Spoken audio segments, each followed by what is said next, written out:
Hi అండి. అందరూ ఎలా ఉన్నారు? నేనైతే బాగున్నా. మీరు కూడా బాగున్నారనుకుంటున్నాను. ఇంకా నేను సప్త శనివారాల వ్రతం చేస్తున్నాను కదా! ఇది 4వ శనివారం అన్నమాట. ఈరోజు నాకొక అద్భుతమే జరిగిందని అనుకుంటున్నాను. అదేంటో చెప్తాను. లాస్ట్ వరకైతే చూడండి మీరు కూడా.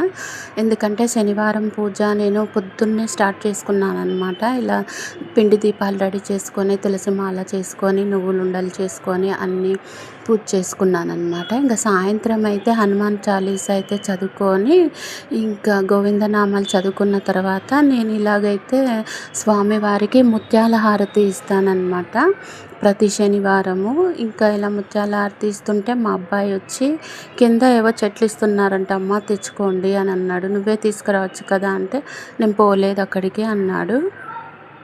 ఇంక పొద్దున మాకు వాట్సాప్‌లోనే పెట్టారనమాట. ఇలా కింద తులసి ప్లాంట్స్ పంచుతున్నాము తీసుకెళ్ళండి అని. ఇంకా నేను వాట్సాప్ అయితే చెక్ చేసుకోలేదు. ఇంక అసలు మా ఆయనైతే కింద వాకింగ్‌కని ఎళ్ళేసరికి తులసమ్మ ఒక్క తులసమ్మ ఉందంట అండి. ఇద్దరు ముగ్గురు ఉన్నారంట. ఇంకా మా ఆయనైతే తీసుకొనొచ్చారనమాట ఇంటికి. నేను ముత్యాల హారతి ఇవ్వంగానే ఇలా తులసమ్మ వచ్చినందుకు నాకైతే చాలా సంతోషంగా అనిపించింది. ఎందుకంటే నిన్న ఏకాదశి, నాది 4వ శనివార వ్రతం అవుతుంది కదా! నాకైతే చాలా హ్యాపీగా అనిపించింది.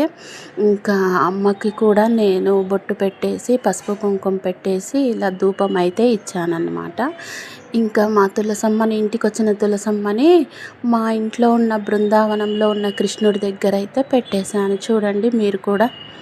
ఇదేనండి అద్భుతం జరిగిందనింది నేను.